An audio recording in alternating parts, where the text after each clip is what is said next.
Hey, salut terriens, c'est Captain Max. L'an dernier, oui déjà, et j'avais fait une vidéo pour vous présenter 4 jokers alternatifs, et cette dernière a l'air de vous avoir bien plu. Du coup, vu que c'est la grande hype autour du personnage, je me suis dit que ce serait le moment idéal pour revenir sur le sujet des jokers des différents univers. Puis comme ça change un peu de ce que l'on peut trouver en ce moment, tout en restant dans l'air du temps. Et si je vois que cette deuxième vidéo vous plaît toujours, j'en ferai sûrement une troisième, et ce sera très certainement la dernière. Du coup, ne perdons pas de temps, et c'est parti. Bang!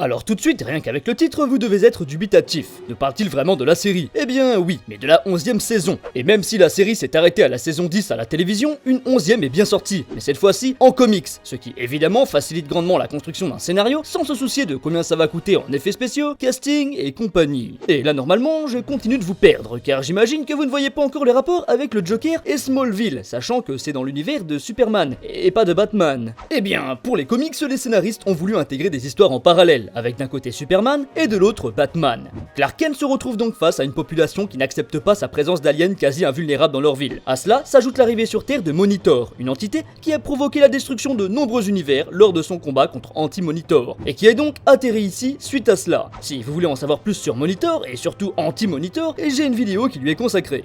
Du coup, parallèlement à ça, Batman se retrouve embarqué dans une histoire d'enquête très étrange du meurtre d'un homme ressemblant en tout point à Clark Kent. Quelque temps plus tard, on retrouve donc le coupable de ce meurtre, qui est en réalité le Bruce Wayne provenant a priori de Terre 13, arrivé sur Terre en même temps que Monitor. Et sous ce costume apparemment cousu par Frankenstein, on se rend compte que le Bruce Wayne du dessous a le visage du Joker, enfin du moins, les peintures. Et durant le combat entre ces deux Batman, on apprend que c'est lui qui a tué ses propres parents quand il était enfant, puis qu'une fois adulte, il a adopté cette identité secrète pour devenir un super criminel. Et c'est ainsi qu'on retrouve un mélange entre Batman et le Joker. Ainsi, on comprend que le cadavre trouvé plus tôt par le Chevalier Noir ne ressemblait pas simplement à Superman, mais que c'était son sosie de Terre 13, tué alors par le Joker Batman.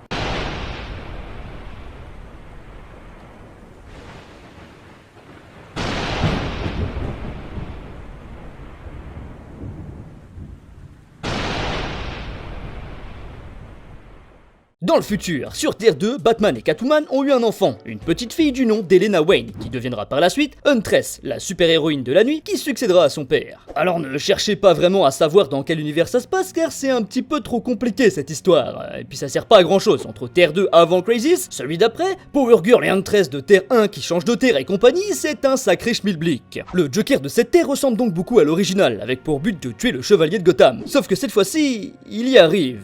Et alors que beaucoup de Jokers seraient complètement perdu et sans objectif une fois le Batman mort, lui le vit plutôt bien et poursuit sa quête en voulant tuer les héritiers de Batu, c'est-à-dire Robin et Huntress. Et oui, la plupart des Jokers ont pour but de se faire tuer par le Chevalier Noir de Gotham afin de gagner le combat du bien contre le mal, mais si c'est Batman qui meurt, c'est presque une défaite pour le prince du crime. Bon, en même temps, c'est probablement le seul à avoir réussi à survivre à Bruce Wayne, donc la question ne se pose pas vraiment pour les autres. Bref, désireuse de se venger du tueur de son père, Helena décide un jour de se diriger dans la planque du clown pour lui régler son compte, et tombe alors face à face avec un vieil homme en fin de vie assis sur un fauteuil roulant avec assistance respiratoire. Tiens, et regardez ici, petit clin d'œil au badge des Watchmen. Et alors que Miss Wayne s'apprête à bondir sur le vieillard avec un couteau, et que ce dernier comptait bien répliquer à l'aide d'une bague électrique, Power Girl s'empresse de lui attraper la main. Et alors que la surcharge devrait tuer n'importe quel humain, Power Girl ne ressent rien, et toute la puissance électrique est envoyée sur le corps du Joker qui termine sa vie en fumée.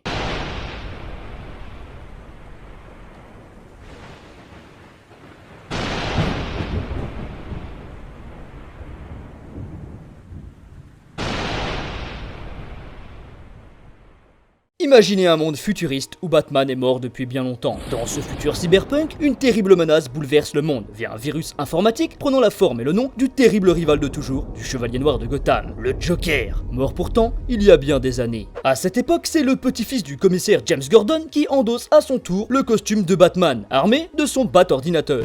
Doté d'un programme conscient de lui-même, nommé Batcomp, et programmé par Bruce Wayne lui-même, ils vont lutter ensemble contre le virus, puis découvriront plus tard que c'était le Joker lui-même qui avait aussi créé une version numérique de lui afin de continuer de commettre des crimes indéfiniment. Alors oui, ce n'est pas très intéressant, c'est très moche, mais pour une bonne raison. C'est le premier comics fait entièrement par ordinateur, et ce dernier date de 1990, d'où la raison d'un Joker horriblement laid et surtout très polygoné.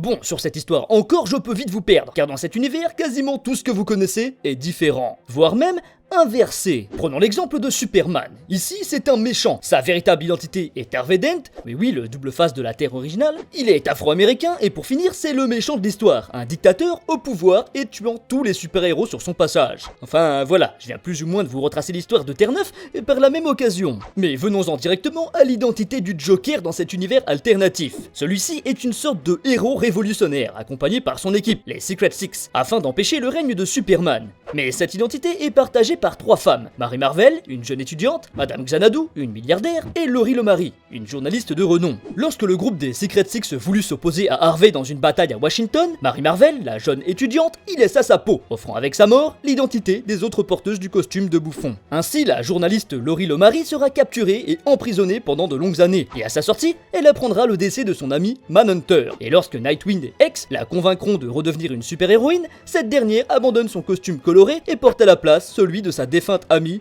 Manhunter, qui est une femme dans cet univers et avec en plus une apparence semblable à Deathstroke. Quant à Xanadu, eh bien, on n'a pas trop d'infos, si ce n'est qu'elle a fait fortune grâce à une entreprise de casques de réalité virtuelle, et que c'est sûrement elle qui a payé tout le matériel utilisé par Lord Joker, gadgets, bases, etc. Après, elle disparaît. Enfin voilà, un morceau de l'histoire de la série Tangente Comics, autour de l'univers neuf, qui est pour le coup plutôt original.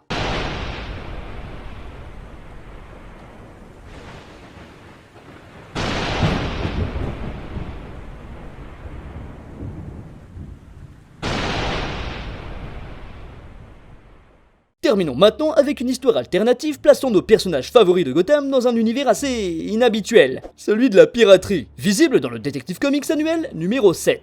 L'histoire nous trace celle de Leatherwing, les ailes de cuir en anglais, capitaine du Flying Fox, un bateau faisant à la fois référence au nom d'une espèce de chauve-souris, mais rappelant aussi un autre héros masqué d'un tissu noir portant le nom du renard en espagnol. Il s'agit bien évidemment de Zorro, avec qui il partage ici une ressemblance que l'on ne peut pas nier. Ce Leatherwing n'est autre que Batman, devenu pirate à la mort de ses parents. Ayant perdu en même temps les terres de sa famille, il compte aussi gagner assez d'argent pour récupérer ce qui lui appartenait jadis. Cependant, il tente de faire couler le moins de sang possible, et sauve aussi pas mal de gens par la même occasion. Même s'il donne une bonne moitié de son trésor à son équipage, l'autre moitié reste bien cachée dans sa Batcave ou Batport, comme vous voulez. C'est pour cette raison que le terrible Lothing Man, que l'on va appeler l'homme qui rit, vu mon accent anglais, compte bien trouver l'emplacement du butin pour lui voler toutes ses richesses. Ce dernier engage alors la capitaine Felina pour séduire le Bat-pirate afin de connaître ses secrets. Cependant, cette dernière tombe amoureuse du héros et trahit le Joker qui décide de capturer Robin. Et c'est après un combat d'épée que le pirate noir achève son adversaire en transperçant son corps avec sa lame. Cependant, même une fois mort, planté contre le mât de son bateau, voguant au fin fond de l'océan et accompagné par les poissons, le Joker garde le sourire jusqu'aux oreilles. Eh bien voilà, j'espère que cette seconde présentation des Jokers alternatifs vous aura plu. Si tel est le cas, je vous laisse mettre un petit like et me dire en commentaire quel est votre Joker alternatif préféré, et si vous aimeriez un 3e épisode sur le sujet. Et n'oubliez pas de partager la vidéo avant de vous enfuir. Sur ce, je vous dis merci encore et à très bientôt, Terrien.